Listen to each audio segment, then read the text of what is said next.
Bonjour à tous, j'espère que vous allez bien, c'est Manu Turf. Et oui, c'est la dernière ligne droite avant le Grand Prix d'Amérique et c'est aussi le moment pour moi de vous donner mon pronostic pour cette fabuleuse course.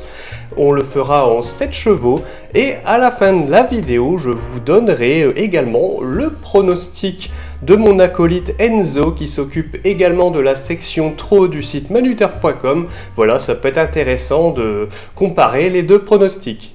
Et pour commencer ma première sélection, je mets directement en première position le grand champion Idaho de Tillard, parce que comme je l'ai déjà répété en live hier, c'est le type de profil qui selon moi fera un ça passe ou ça casse. Soit il est premier, soit il n'est pas là, disqualifié ou quelque chose du genre.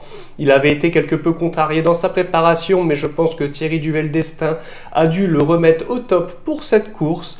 Ça a toujours été le favori, je pense que ça le sera le favori. C'est le moment pour lui de gagner cette course. En tout cas, je pense qu'on ne peut pas partir sans lui dans nos tickets. Je place en seconde position Empire MDSM, et oui, la championne de Fabrice-Soulois a eu une préparation aux petits oignons, comme l'a récemment indiqué Eric Raffin sur Instagram. Je me rappelle de sa seconde place dans l'édition 2023, où si elle avait été plus proche dans la ligne droite finale, elle aurait probablement remporté cette course.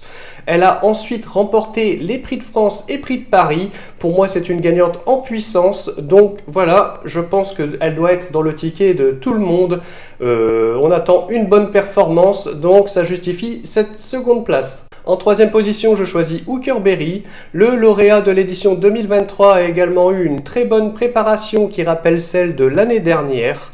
S'il a un bon parcours cette année, je pense que encore une fois, il va finir très loin et peut même prétendre au sacre.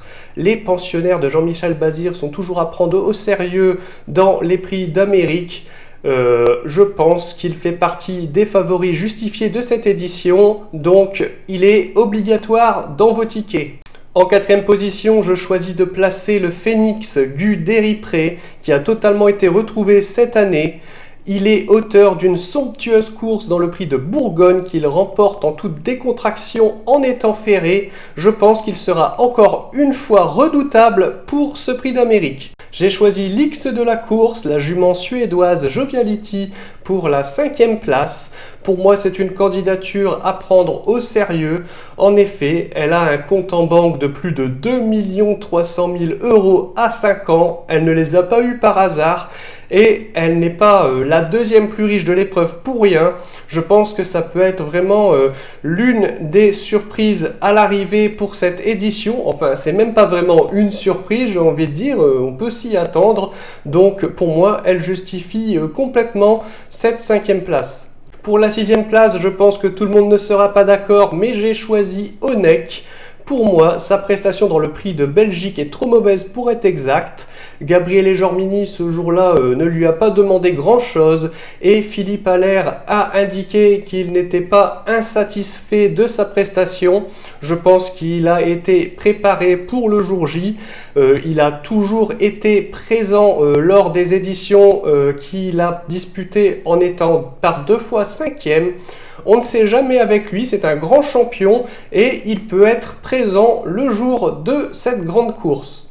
Pour la 7e place, j'ai choisi le champion de Romain Derieux, Gohan Boy, qui sera déféré des 4 pour la première fois à 8 ans. Donc selon moi, ça passe ou ça casse, mais si ça passe, il va aller très loin. Et enfin, je ne pouvais pas terminer ce pronostic sans parler du Sardu Landré, qui a été vaillant dans toutes les courses qualificatives et qui en a même remporté l'une d'entre elles. Son entourage met tous les atouts de son côté pour cette année, en par exemple lui associant Johan Le Bourgeois au sulky. Ils vont tout donner pour cette course et je pense qu'il peut vraiment prendre une bonne place dans ce prix d'Amérique. Et voilà, c'est tout pour mon pronostic. On croise les doigts, on espère que ça va le faire. Et maintenant, passons au pronostic de mon très cher acolyte Enzo. Alors je me permets de le lire tel qu'il me l'a écrit.